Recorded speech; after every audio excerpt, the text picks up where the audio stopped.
as the sudden wind shift-driven blow-up hits them. Keith, the burn boss, keys his radio and yells, "Get into the ditch! Get into the ditch!" 15 feet apart, Keith, David, and Jill hunker face down in the narrow ditch's shallow water.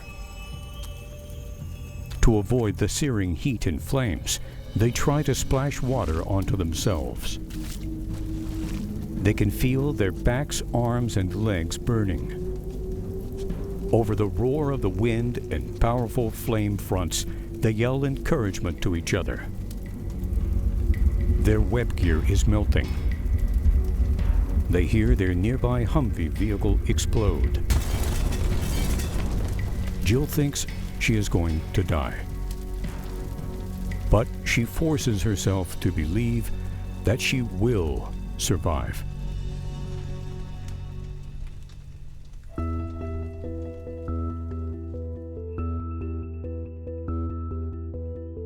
If you are a wildland firefighter, thank you for your service, and thank you for watching this. There's no question that this prescribed fire blow-up and burnover could have easily been a fatality event.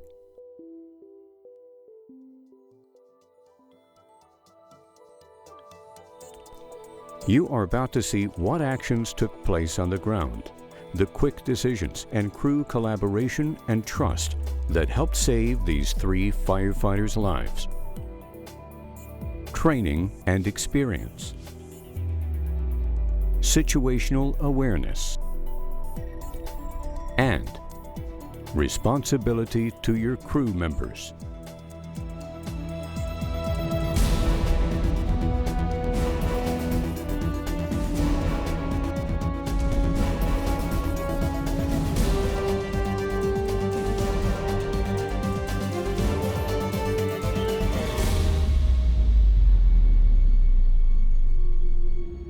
When the 280-acre prescribed fire is planned for and implemented on Florida's St. Sebastian Preserve State Park, they have no real way of knowing that thunderstorms more than 100 miles away will suddenly trigger a powerful 30 to 50 mile per hour wind shift on their active fire. Their local weather forecast is favorable, calling for minimal winds conducive to their prescribed fire objectives. But that afternoon, after 5 hours of applying fire to the ground, burn crew members notice a single dark cloud approaching from the northwest. They think it means rain. They don't know that it is actually part of an extremely unusual gust front.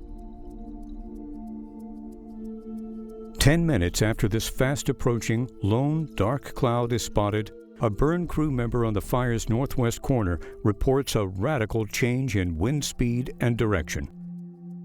All St. Sebastian burn crew members are well-trained and experienced. Fortunately, when this wind shift hits their fire, these people on the ground know exactly what to do. Burn crew members don't hesitate to recognize the wind shift's significance as a critical threat to everyone's safety. They quickly pass on news of this wind change assault and confirm that this message is received by all. They are aware of their surroundings, and when things go wrong, they know what options to immediately take. When Keith, the burn boss, hears about the big wind shift, he is on an all-terrain vehicle in a safe place located a few hundred yards east of the soon-to-be burnover site. But he knows that 2 of his burn crew members, David and Jill, are now in a potentially dangerous place. He also knows that he is responsible for these people. The fast-approaching, wind-driven blow-up is approximately 1/4 mile away when Keith makes the decision to drive his ATV to David to pick him up. Keith and David, now on the ATV, meet Jill on the Humvee. This gust front-pushed wall of flame is running toward them faster than Keith ever anticipated. In less than 45 seconds after picking David up, they are suddenly engulfed inside a total whiteout of hot smoke. I knew we would not make it out, so I called for everyone to get into that ditch. In the few seconds that Burn Boss Keith has to make this decision, he quickly runs several scenarios through his mind. Try to run for it. Deploy fire shelters in the narrow road of sand, or get into the ditch and let the fire go over the top of them.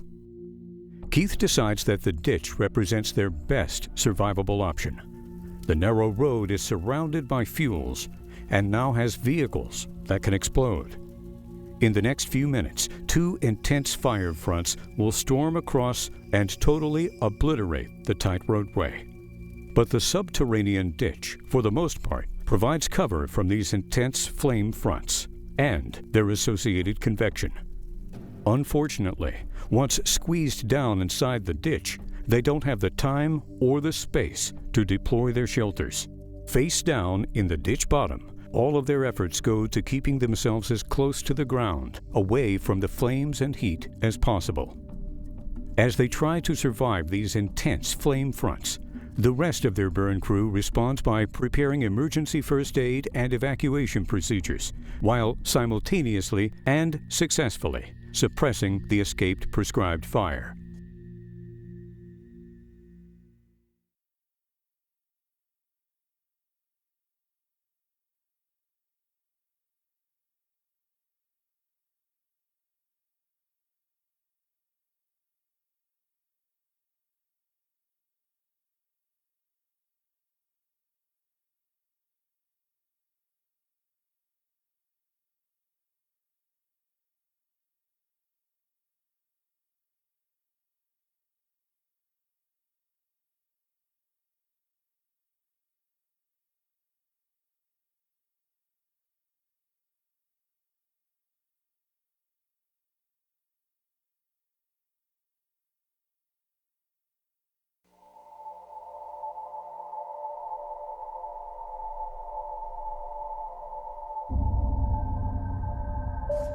As with all near misses that occur within the ever-changing dynamic wildland fire environment, there are lessons that all of us can learn from this potentially fatal burnover incident. As the powerful wind shift reversed the fire's direction, the St. Sebastian prescribed fire's burn boss was in a safe place, but he knew he was responsible for two people who were not in a safe place. He now explains to wildland fire training classes. My key realization was that because I was responsible for these people, I had better damn well try my best to get them out. If you're not willing to take that responsibility, you should not allow yourself to be put into a leadership position. With a wall of flame crashing down on them, when the burn boss calls for everyone to jump into the ditch, they do just that. Had they instead instinctively tried to outrun the fire, like the smoke jumpers who perished at Man Gulch, this might very well have been a fatality incident. So, in this case, why did they trust their leader's judgment? The answer is most likely an important combination of positive circumstances that include training, working together to develop crew cohesion, gaining confidence in one another, and demonstrating competent leadership.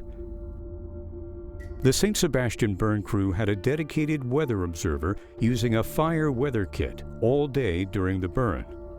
Perhaps if someone had been watching the weather radar back in the office, this approaching freak weather event might have been identified earlier, but not necessarily. Weather experts later explained that the weather phenomena that created this gust front is extremely unusual. In fact, prior to this burnover, assigning someone to monitor the weather radar was not part of standard burn protocol. But as a result of this incident, in this part of Florida, as a proactive safety step, monitoring the weather radar is now more commonly done.